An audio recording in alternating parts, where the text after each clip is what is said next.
for just 1 cent more. Take advantage of this incredible music value now, and you'll have two of the most beautiful albums you've ever heard. Themes for Dreams and Sentimental Dreams. They're in stores now. BCTV, we're giving it all we got.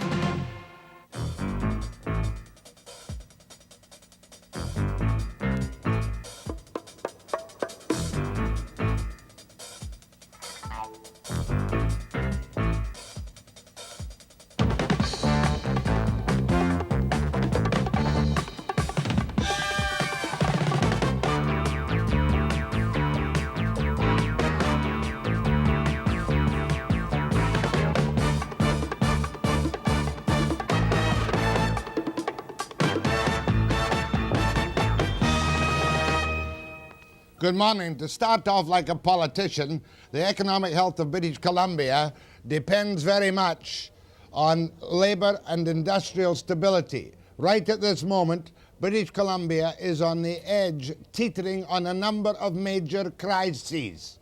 Not just the crises caused by Bills 2, 3, 9, 11 and all the rest of them, not just the threat of a potential walkout on 1st of November by the BCGEU, not just the possibility of another 100,000 people presently at the end of their contracts and in stalemated negotiations, but because of the IWA situation. We've got to try and make it clear. Yesterday, the employers' representatives of FIR, that's Saunders and Bennett, were suddenly summoned to meet Bob McClelland, the Labour Minister in Victoria. And I thought, uh-oh, here comes the old WAC Bennett technique, knock their heads together and make a settlement. Or, conversely, uh-oh, McClelland and Bennett are very much afraid that FIR are going to lock out the entire industry at the very wrong time. That meeting with McClelland was suddenly cancelled. The meeting is not on this morning. Bennett and Saunders were going to appear in this program this morning to bring me up to date. They weren't available, so I went for the other side of the coin. Jack Munro, president of the IWA in British Columbia. But before I turn to you, Mr. Munro, and just let me tell you right now, there's been another walkout at UBU on the day shift today with 400 men outside an information picket line of some description. Before I turn to you, I don't want to lose sight of the initial problem at Nimpkish. Now, here is the Nimpkish Valley. This is the place where the troubles began with the first wildcat apparently illegal. And these are the men leaving the job after a problem over contracting out logging operations. So to get up to date, I want to talk first of all to Mr. Patterson, first name. Bob Patterson, who was the spokesman for the guys who walked off the job at Nimpkish, and say, are you going to go back? Bob. If Canfor is willing to meet with us and discuss it, Jack, yes, we'll go back, absolutely. You are now on a legal strike, is that correct? We are legal, that's correct, as of Sunday at 3 o'clock. And yet you went out without the authorization of the union as such, did you not? Yes, sir, we did. Well, aren't you throwing it into the fan in the most dangerous way, actually? Why don't you go back now and let's see if they can get a contract out of the industry? I think the frustration of the membership in the Nimpkish Valley is actually what caused this type of action, and the unwillingness of Canadian Forest Products to deal with us as intelligent human beings. The actual issue was that when the last of your follows had been brought back, they brought in contract follows. Is that correct? That is correct, yes. And that is what you object to strongly? That was the initial focus of it, but it certainly changed from that to a contractor problem with all categories in the Nimpkish Valley. All categories. And you are now on strike, and whether or not the rest of the IWA goes out or not, you're going to stay out? Unless we can settle this, that's correct, yes, sir. Okay, thanks very much for keeping me up to date. Now I want to speak to Roger Stanyer, president of Local 180 of the IWA from Duncan, about what happened at UBO on 351. Roger. Yes, sir. Is this walkout at UBO today the same kind of walkout as caused the trouble in the Nimpkish Valley? No, we met with the company about 3 or 4 weeks ago, and they informed us of about 8 changes they wanted to make in manning of the mill. The crew, through the plant committee, stated that some of the changes they were willing to talk about, but others were totally unacceptable. The company continued on the hard line, and now the mill is down.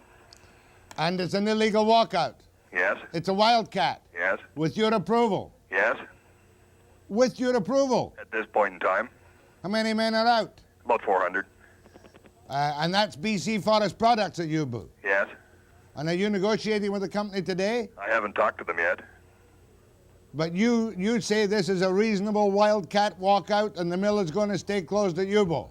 Well, at this point in time, we would certainly be willing to meet the company, but the hard line that they have shown in this thing doesn't show that they're willing to make any changes, and at this point in time, the mill is down, and I guess it'll stay down until we get some meetings going. Thanks, Roger Stanyer of 180 at Duncan, talking about a fresh closure. The graveyard shift maintenance men didn't go on yesterday, and the 375 to 400 men stayed out this morning, right? Right. And they're going to be out for today at least. I would think so. And it's not connected with the same issue as at Nimpkish. It is not connected with negotiations, period. Okay, thanks very much, Roger. Okay. Will you wait till after the break before I straighten my mind and talk to you, Mr. Munro? Certainly, sir. After the break.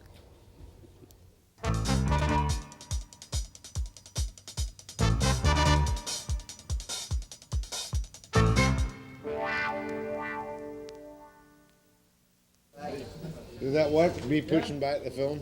Yeah, it worked.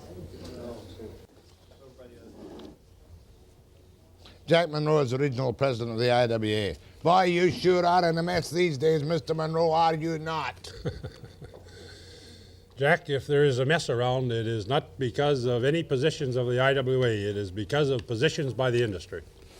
Why don't you go to Nimpkish, or why didn't you go to Nimpkish with all your prestige and your power and your clout and your so-called charisma and get these guys back to work before they had to give legal notice to be out on strike? And then you would still have been in your normal deadlock. Jack, power, charisma, whatever your words are, will not settle the issue at Nimpkish.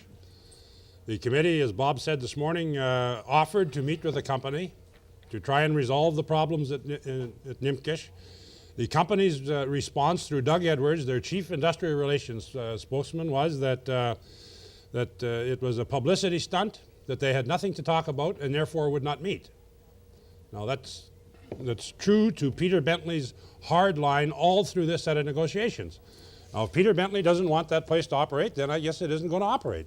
If he wants it to operate, then he's got to sit down with the committee and resolve the problem.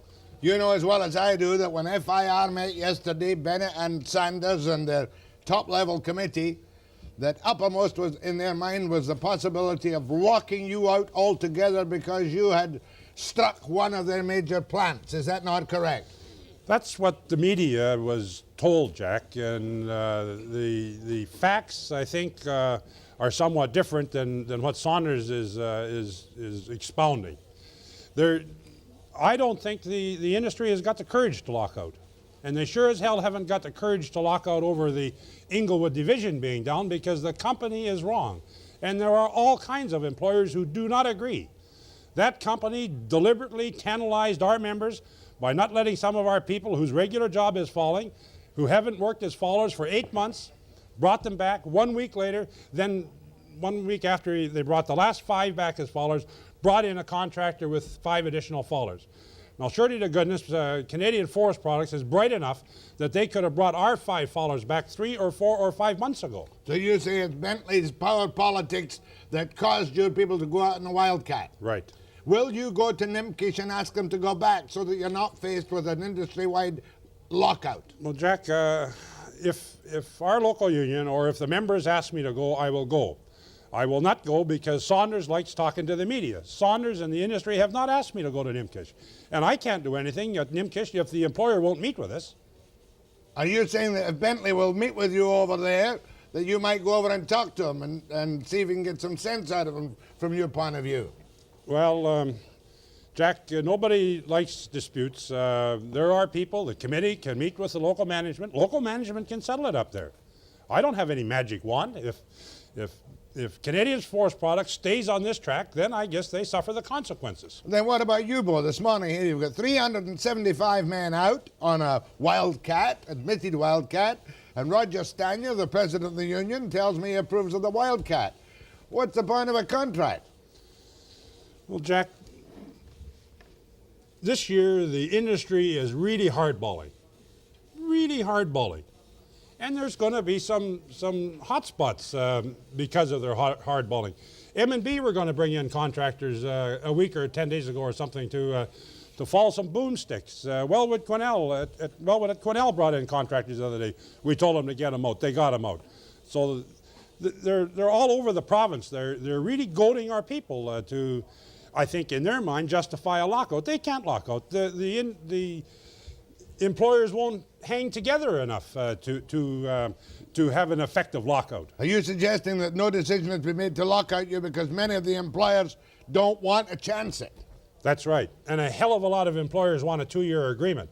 But these turkeys downtown here don't understand that. Add your other active, these not very smart turkeys downtown. That's right. Not very smart turkeys. Jack, the IWA and the 2 pulp unions have said, we understand the economics of the province. We understand the economics of the industry.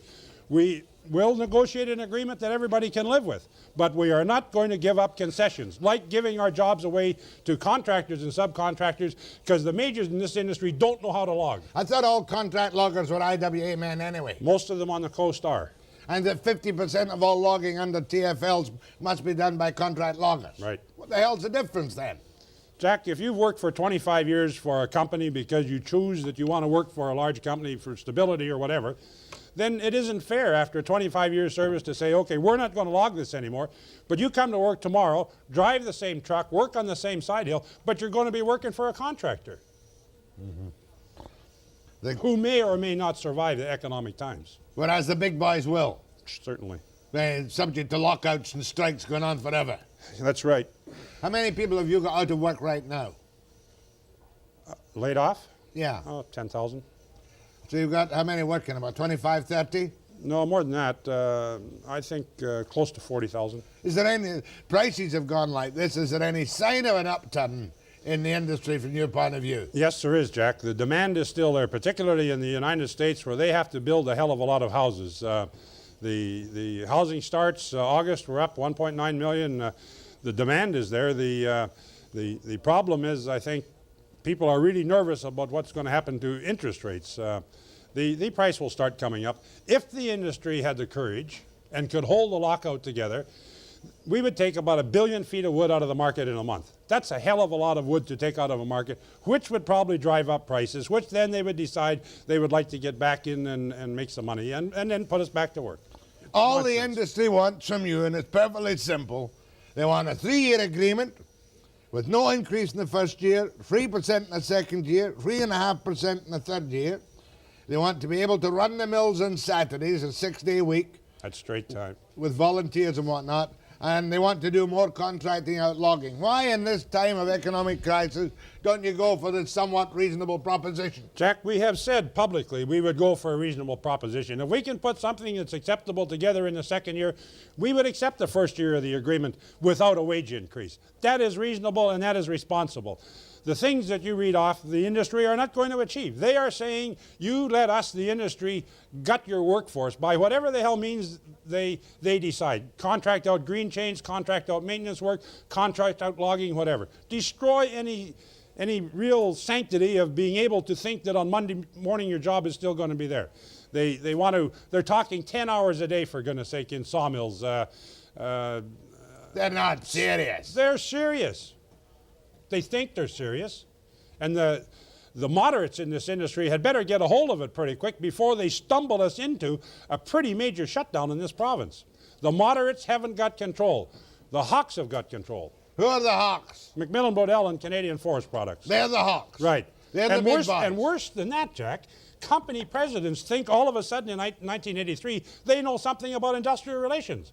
They may be good company presidents, but they don't know a damn thing about industrial relations. There have been more presidents in negotiating this year than ever before. Right, and look at the mess we're in. We got 6 pages of concessions in their proposal to us. It is ludicrous. You mean they want 6 pages of cutbacks? Cutbacks, right. And no increase in the first year? Right. And you would settle for an unchanged contract and why don't you go for a 1-year contract? That's our demand. But we've loosened up on 1-year demand. We said we would go to 2 years if we could make the second year acceptable without a wage increase in the first year. Another dumb thing that these guys are doing, they said whenever an increase comes into effect, it's going to be a year from the date of ratification, which means if we ratify it in October or November or December, there is no wage increase until that month in 1984, which brings back the old cry that you're familiar with. June the 14th, no work, no contract, no work. And they're begging to get themselves into troubles. We are, for some unknown reason, trying to save them from themselves. Webster and Munro after the break.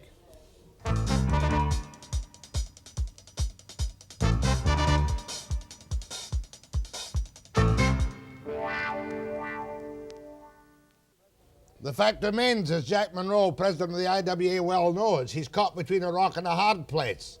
Don't you? Your guys, even although they gave you a 90% vote to strike, don't want to strike, do they? That's right. There's no way they'll strike. Oh, we will strike, Jack, but we don't want to strike. And the surprising thing is we usually take a strike vote in June and finished about the 1st of July. This year we waited, for goodness sake, until well into September to take a strike vote with almost, the industry's words, almost final package on it. We used this legal wording that this government says you have to now use. Are you in favor of a strike, which is cold and hard, which they thought would scare a lot of people away. With all of the things, with people being out of work, et cetera, we got an 86% strike vote overall. The Nimpkish Valley voted 97% to strike the week before they brought this contractor in. 97%. And Bentley brings this contractor in the next week. And the issue there is contractors. Let's get Bentley on the telephone. Mr. Bentley, Peter Bentley. Do you mind having a little discussion with Mr. Peter Bentley on the telephone? He is always charming to talk to. Would you tell him that Jack Munro is here and wants to talk to him with Webster? Yeah. In the meantime, of course, you're caught between another rock and another hard place. So? Solidarity forever. Supposing you don't have a contract until the end of October, which is a possibility. You're bound to be either on strike or locked out before the end of October. Is that correct? Jack, the thinking in the North American continent in the last 2 years has been to kick the hell out of the effectiveness of trade unions. Trade unions in British Columbia are not going to have the hell kicked out of them by Peter Bentley or Keith Bennett or Bill Bennett or anybody else. You're talking about... They should understand that. We have got an excellent record for the last couple of years where all kinds of unions have negotiated agreements with little or no wage increases because we're responsible people, because we're trying to keep the province on its feet, and this is what we get in return. It is nonsense. I met with M&B the other day about Canadian white pine and another layoff. M&B's figures are that our people have taken $60 a thousand out of the production of wood at Canadian white pine, an old mill, and in return we get a demand for a 10-hour day and 6-day work week at straight time. You mean you've cut the production cost $60 a thousand? $60 a thousand. And what we get in return is nonsense. Mr. Bentley. Good morning, Jack. I must play straight up with you. Your name's been taken in vain a number of times by Munro, whom you know. And one of the things he said was that with the involvement of company presidents in negotiations this year, things have never been worse. And he says, too, that you are hardballing it and that you virtually caused the trouble knowingly at Nimpkish and forced the guys to walk out. Is that what you said, Mr. Munro? It's exactly what I said. Good morning, Peter. Good morning, Jack. Well, I think Jack, who is a hell of a nice guy and a good friend, has his facts twisted, and it's not the first time. Well, untwist them, please, because I want to give you equal time. Well, I don't know what he's been saying because... I've said, Peter, that the committee at in the Inglewood division offered to sit down with the company and try and resolve the problems up there over the weekend. The company's response through Doug Edwards was that it's a media play and they have nothing to talk about, and so there is no meeting, and so you still have a problem. Okay, well, Jack, let's go back to the fact that we had an illegal walkout, and we do still have a contract because when we worked with you, until such time as we are on a legal strike where we now no longer have a contract, we were still bound by one. The fact is that you have accused us of being hawks, and I have been about the biggest pacifist in the industry this year. I have been a hawk at other times, but I think cool heads should prevail this year, and you have accused us of that throughout. You've been completely off base. But Peter, you were running around Canada in March of 1982 blaming the high wages, et cetera, for all the problems in the forest industry. I did not do that, Jack. I sat across the table from when we told you that our lousy markets were not your fault. But be that as it may, let's get back to Nimpkish. We did not initiate anything to cause a problem. What we did is consistent with what we've done in the past. Not one of our employees was on layoff as a faller or otherwise. We've been working full bore. All our own people were recalled, and we went out, as we do, and used for additional work and the 50% contractor clause, additional IWA members who are party to the agreement. We didn't do this on a non-union basis, and we tried to log an additional 13,000 units to have some additional felled and buck to do that in the winter months. And we went out the same way as we have in the past, and your fellows were told about it in advance, and they reacted after the fact. They took matters in your own hands. Your officers couldn't control them, and you're scared to go up there and fix it. He makes it sound very reasonable and says you're scared to go up there and fix it, Jack Munro. I'm sure as hell not afraid. Why would I be afraid? They're my friends, for goodness sake. I represent them. So that we can get back to normal. The problem, Peter, that situation, Jack, and you're not able to fix it. That's the only reason I can think of you not going up to fix it. Peter, the problem when we sat down with Doug Edwards and Keith Bennett 2 days after this thing happened should have been resolved then. But in line with the hard-nosed attitude of Canadian Forest Products in 1983, you refused to talk about it or fix it. The problem as it started, as you know, Peter, there were 5 fallers called back the week before who had not worked as fallers for 8 months. Now, surely to goodness, your production manager, who I assume you have probably fired since, should have known that he needed more falling and should have brought our fallers from the parent company back to work as fallers a hell of a lot sooner than he did. No, we not only haven't fired him, we don't intend to fire him, but our production has been running a little better than we thought, and we were going to balance this, and Jack, we have, as you have put it, recalled all the people we have had off. This is not displacing anyone. We're using IWA members, and we're not displacing any of our employees with contractors. You know, we are not going to budge off that position. We're not hardballing it. You're telling us, and the way to fix it is to get rid of all these contractors. Right. That's what you're saying, Jack. We get rid of some of your members who work for contractors who are members of FIR. Okay, you've both made a good, clear case there, and people can take the interpretation you want. Did you recommend an industry-wide lockout yesterday, Peter?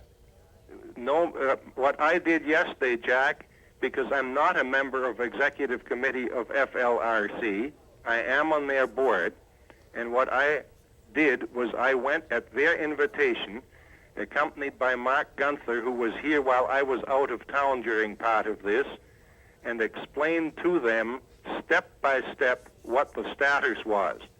They turned to me and asked me what my recommendation was, and I told them as a member of our industry committee, because I am on their board, I felt the executive should do what they thought was right for industry. But a lockout would be disastrous, and the strike would too, wouldn't it? No, I think that I don't think that's so. I don't think anybody wants that, but I think at some point certain matters of principle become important to both sides, and the matter could get out of hand. Yeah, I'm afraid so. Let's not talk social credit, but do you know why this meeting with McClelland was cancelled? I didn't know there was one scheduled, so I don't know about it being cancelled. Peter, last word to you, Peter Bentley, or last word to you first, Jack Munro, so he can answer you. Good morning, Peter. Good morning. Thank you. Thanks very much, Peter Bentley, President of Canadian Forest Products. I'll be back after the break.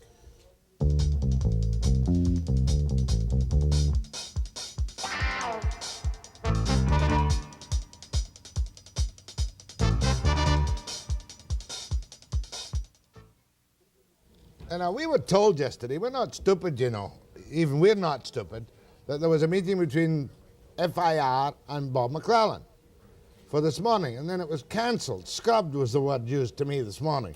Were you invited to such a meeting? No, Jack, I was not invited to the meeting. I understood that Saunders and Bennett were going to be on your program when you phoned me to tell me that they had scrubbed being on this program because they were going to Victoria is the first that I had heard about it. We were not invited to the meeting. Yeah, because I wanted them on before I wanted you on. Right. Now, what are the prospects now? Are you talking face-to-face at all? Well, they phoned yesterday, Jack, with 3 points. Because there has been so much confusion and misunderstanding with what each other has said all through this set of negotiations, I said that we would not respond to them, not respond to their message over the telephone. We wanted to sit with a steering committee and get the brass of this industry to explain to us across the table, face to face, what the hell they're talking about. All right, now. And that happens today at 2:30. Oh, you've got the big meeting today at 2:30. Right. Mr. McClelland. Yes, sir. Good morning, Bob. It's Jack Webster of BC TV, and I think Mark explained that we're on the air right now, did he not? Yes, he did. Could you solve a little mystery for me? I had to have FIR on the air with me this morning, and they cancelled it out because they'd been summoned to a meeting with you in Victoria, and then later the meeting was scrubbed. Had you planned such a meeting? Well, first of all, Jack, they weren't summoned to a meeting with me. They phoned and FIR phoned and asked when they could meet with me to bring me up to date on where they are with their, in their minds, with their negotiation. I agreed to free any time that they wanted. They agreed that this morning was the best time for them. Then later in the day, they found out that that others in their group had arranged a meeting with the union, which I believe Jack Munro was just talking about. Oh, Bob, you've taken away all my Machiavellian. Well, that's right. But so they phoned me back and said that they had arranged this meeting with the union and they couldn't do both, be in Victoria and Vancouver at the same time. Oh, in other words, to ask you the routine questions with a smile on my face, you had not planned to interfere. You were willing to be brought up to date by either side, and that's all there was to it. And they cancelled it because of the conflict with this meeting this afternoon. That's right, and they've asked me, and I've told them, I've told them that they can have any time they want to bring me up to date, and that goes for the union as well if they wish to do that. Do you want to make a date now with the Labour Minister, Mr. Munro? Not particularly. How are you this morning, Bob? Just fine, Jack. Well, I'm exhausted. Bob... I'm sorry to spoil your fun, Jack, but that's the best I can do. Maybe we can put this into perspective about what a difficult time we have negotiating an agreement with characters who can't even cancel a meeting properly. Thanks, Bob. We'll be back at you again. All right, thanks. Isn't that funny? It's almost unbelievable, but coming from this industry, I believe it. Well, there was another case of confusion yesterday, said Webster, quickly moving to recover ground. Did you speak to QB about what Bennett said? No, and we have a meeting at 10 o'clock this morning, Jack, with the officers of the Fed. We know the difference, don't we, in solidarity between the committee as a whole and standing committees of the House, don't we? Yes. And you'll make sure everybody understands the difference when you get to the meeting of the BC Fed executive this morning. I'm sure Art also understands the difference, Jack, and I think in reading verbatim quotes of the Premier in recent, it is very easy to understand why somebody would be confused. In reading verbatim quotes of the Premier. In other words, you're saying that the Premier is mixed up. Is sometimes not terribly clear in what he says. Right. And you say that with respect, deference, and humility. With all of the respect that is possible for the Premier of a province. Now, for the individual is different. Okay, stop there. Go ahead, please, to Jack Munro. Yeah, Mr. Monroe. Good morning. Yeah, I was wondering, isn't it better to keep these guys working than having them out on strike? Didn't they get burnt bad last time they went out? Well, we certainly didn't get burnt bad last time we had a strike in 1981. That was forced upon us by the industry because we couldn't get an acceptable collective agreement. I agree, and we have had very few situations during this set of negotiations where people walk out. It is getting to the point, obviously, where people are tired of being pushed. They've been pushed too hard, and now we're starting to have some rumbles. Yeah, but isn't the industry becoming a little more competitive throughout the world? You noticed last night on the news they were unloading a Russian freighter with plywood in Montreal that nobody else would unload. Your world economic thing is they're becoming more competitive with our lumber. Sweden, South America. The major market for Canadian wood is the United States. We supply about 30% of the market in the United States because they don't have enough wood. The exports from British Columbia are something like 70% into the U.S. And sure, there is some worries about some other countries, but Go ahead, please. Good morning. Morning. Yes, I'd like to know how come the companies all of a sudden want to bring contractors in so bad? Because I remember 12 years ago they want ours to go day rate awful bad. So maybe Jack Munro could ask Mr. Bentley about that. well, I think they want to bring contractors in because parent companies are inefficient loggers. They've got about at least 3 times as many supervisors as they need in logging operations. They have taken the initiative away from our people. Their supervisors hiding behind every stump almost. It's ridiculous. Go ahead, please. Good morning. Look, I'm a good member of the IWA, and I'm really confused. Like, I voted in favor for strike. Right. And now I'm finding out that up in the Nimpkish Valley, these contractors they're trying to bring in are also IWA members. Right. Why not, if they are our members? Well, And why didn't you tell us this? Like, everybody here on the Lower Mainland was under the impression that these were Jippo outfits coming in. no, almost all logging that's done on the coast of British Columbia, the people who do it belong to the IWA.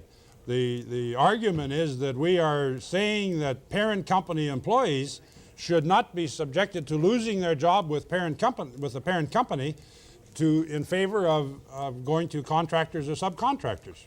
Your specific point was, of course, that this extra 13 whatever units it was Bentley wanted could have been cut by calling back the permanent loggers before you bring in the contracting loggers. Right.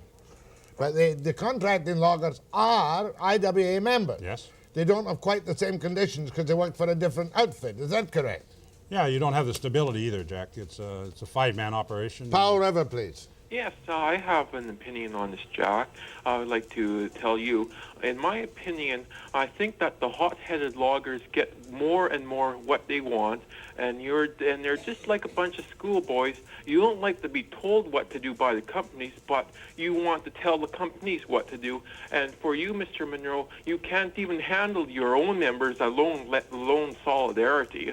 There is a hell of a lot of our members who know more about logging Well, and know more about industrial relations than a lot of people who sit around cement trees downtown in company head offices, and that's the problem. Last call from Gold River. Go ahead, please.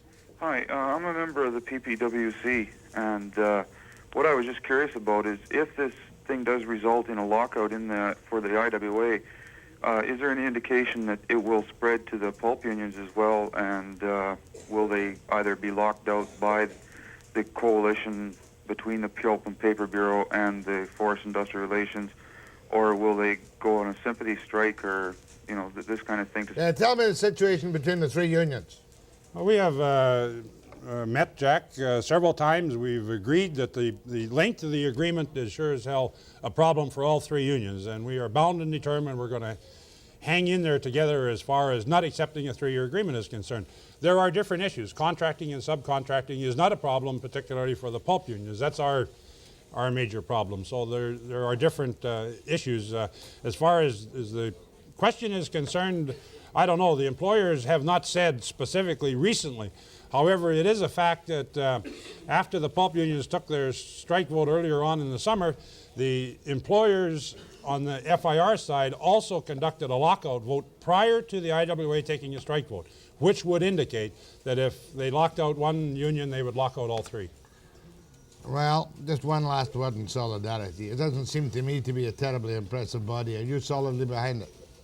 Certainly, Jack, and I think some people are getting some wrong impressions about solidarity now because we're not having rallies every other week that we've fallen apart. That is not true. There are more and more groups all of the time joining solidarity. What's the deadline for a contract by you, though, before there's the forest industry closed down? Have you set yourself a deadline? No, I have not, Jack, and I think that was the problem in the United States. Somebody set a deadline. In a year like this, it is nonsense to set a deadline.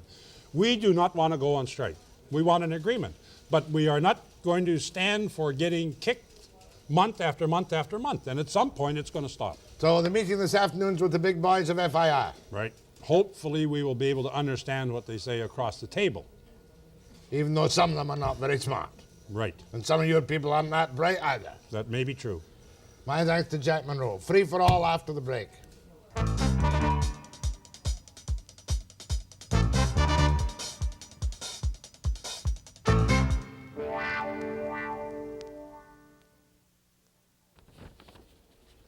See that boy? I'd like to have a job where I could come on the air in the morning and be happy. A couple of weeks ago, as you know, I kind of flipped my lid one morning, and when I saw the replay of the tape, I was annoyed at myself, because one should never, ever lose one's temper on the air unless one plans to lose one's temper. And that was an occasion where I was a little bit extravagant, perhaps. Not that I withdraw a single solitary thing that I said, but I was just a little bit extravagant. I suppose I better take the guy from Nimpkish. Which line is he on? Then I'm going for a free-for-all. Is that clear? And some of you people out there ain't very smart either. Same opinion as Munro has of FIR's negotiating team, and vice versa. But not all smart. Which one? Go ahead from Nimpkish. Hello, this is Bill Monahan. Hello, Willie. How you doing? Not bad. Munro's off to the Fed meeting. Yeah. To decide what to do about solidarity. And then this afternoon he's got a meeting with FIR to decide what to do about the IWA along with your regional executive and negotiating team. What's on your mind, Willie? Yeah. What do you want to tell me? Yes, I'm on the steering committee in Nimpkish, and I'm a little annoyed at being called a hothead. First of all, I'm a fairly responsible citizen.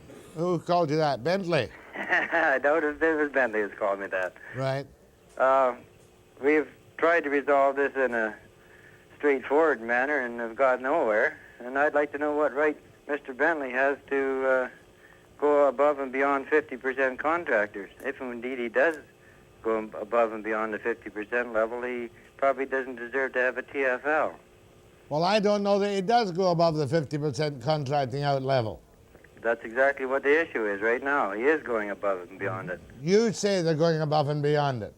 But they only brought in 5 extra fellows, did they not, a week after your guys had been brought back? The last of your guys had been brought back. Oh, yes, but what he doesn't say is that there's been many guys laid off in the past, and there are people, indeed, who aren't working.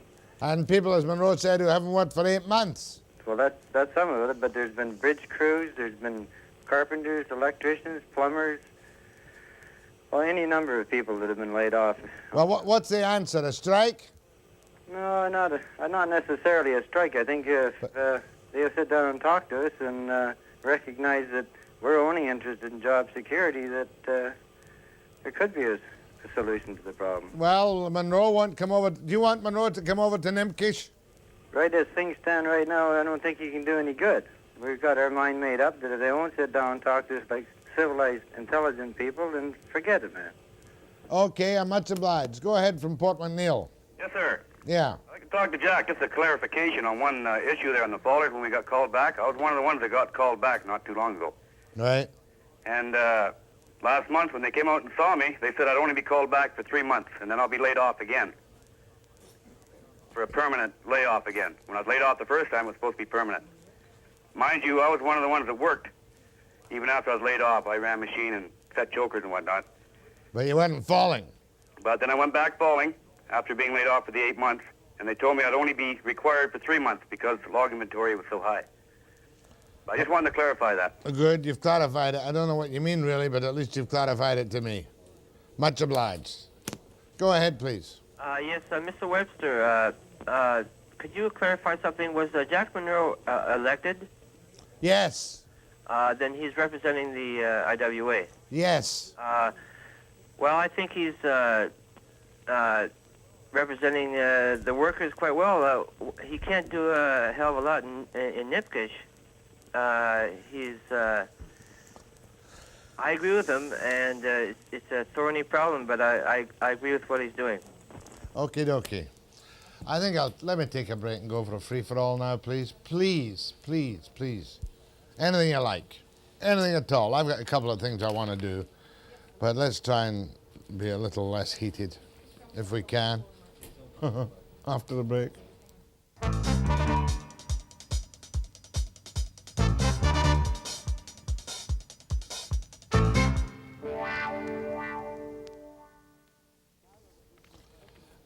Neither the BC Ferry Management nor the BC Ferry and Marine Workers Union would want me to tell you this, but the union bulletin says that management have presented them an inch and a half thick set of proposals, many of them designed to gut the collective agreement and turn the clock back 20 years.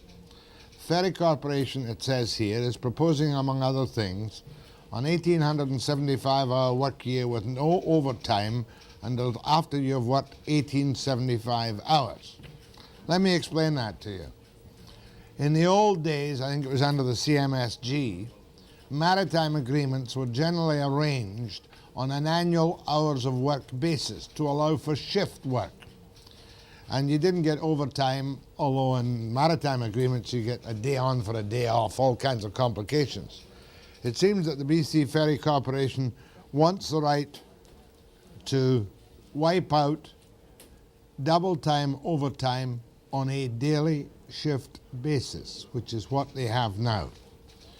Management also wants the right that no ferry worker can refuse to cross a picket line. Anyway, the negotiating committee will present a detailed report to the Executive Council on Monday, October the 3rd, which is when?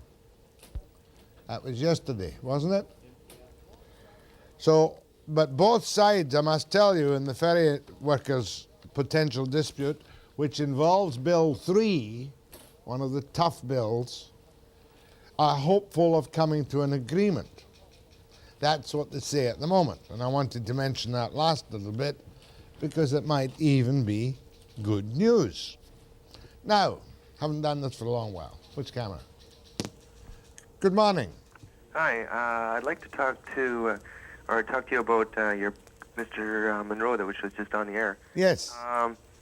First of all, he made reference to the big boys downtown and the big cement tower or whatever.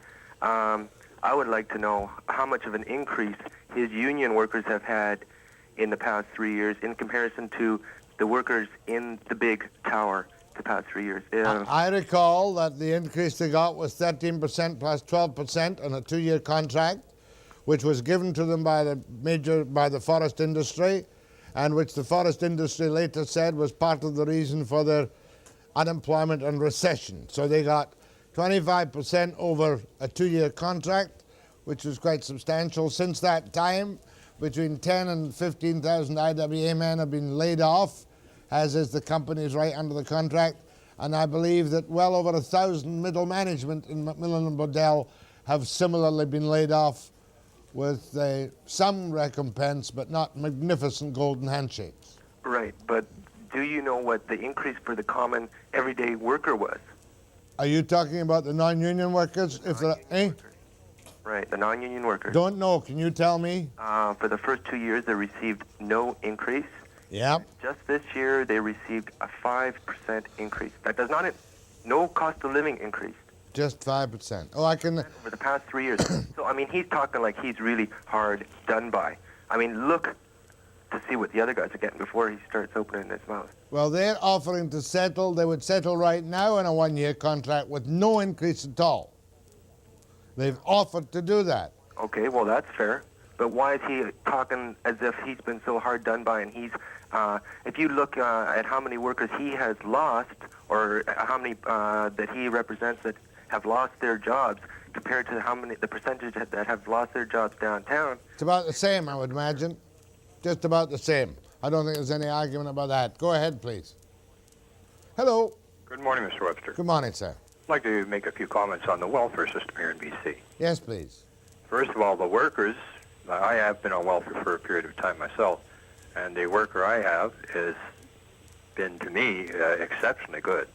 Good. But the amount that they allow you to live on, which is $175 a month, I have found has been virtually impossible to really do more than just barely exist on. Now, I've been looking for work, of course, and on a few jobs I have checked lately, I have been, as they say, overqualified. Just a minute. 170. Is that the single rate for welfare at the moment? $175? Correct. $200 a month maximum for rent, and $175 for food, clothing, whatever is required. In other words, your check is for $375. That's correct. And you get that is your check regardless of where you live, right? That's right. 370. How old are you? I'm 46. Single? Yes. No kids? No kids. How much you pay for rent? $189. Half decent accommodation? Yes, reasonably good. Furnished accommodation. 100. It's a room, is it? Pardon? Is it a room? No, it's a one-bedroom apartment. 189, and you're just scraping by, but you find the people, at least you find the financial aid workers, pleasant and helpful. Very, very much so. I can't sing their praises enough. The woman I deal with is just absolutely fantastic. You know, you hear so many people complain about your workers. Well, that's very nice of you to call, sir. There's always another side to the coin. And what do you do for a living? I'm a cook by trade. Can't even get a job as a cook? It's very difficult. On some, as I say, they say I'm overqualified. On others, because I do not hold papers from a recognized school of cooking, I can't get the job. In other words, you're looking really for a... Pardon? You're a short order cook when you can get a job. Short orders, banquets, done, you know, just about every phase there is, hotel work and so forth. All I can say, sir, is the best of luck. Jeez, you know, I've never gone through that kind of experience. I don't know what I'm talking about, you know. But I have every sympathy. I've seen lots of people in that kind of situation. Go ahead, please. Good morning. Morning. Mr. Webster, I'm a physically disabled person, and I keep hearing all these people yakking about what they are not getting and so forth. And what about us? We can't even get we're not even considered ever. We're at the very bottom of the list. I know you have a tough time, love. But it doesn't, I mean, everybody is fighting everybody else. And you could help us some by having some of our members on and pointing out to people what is happening to us. I've had the Coalition for the Disabled on a number of times. I've dealt with the cuts in the CIP program. Yes, I've gone through that too. And as a result, I am now trapped in my house most of the time. They would rather pay $70 an hour to a shrink to keep me out of depression than give me $50 a month. And that doesn't add up. No, it doesn't, ma'am. Best of luck. Hold on, please. I want to do a cheery free-for-all, but, you know, life is real and life is earnest. Webster after the break.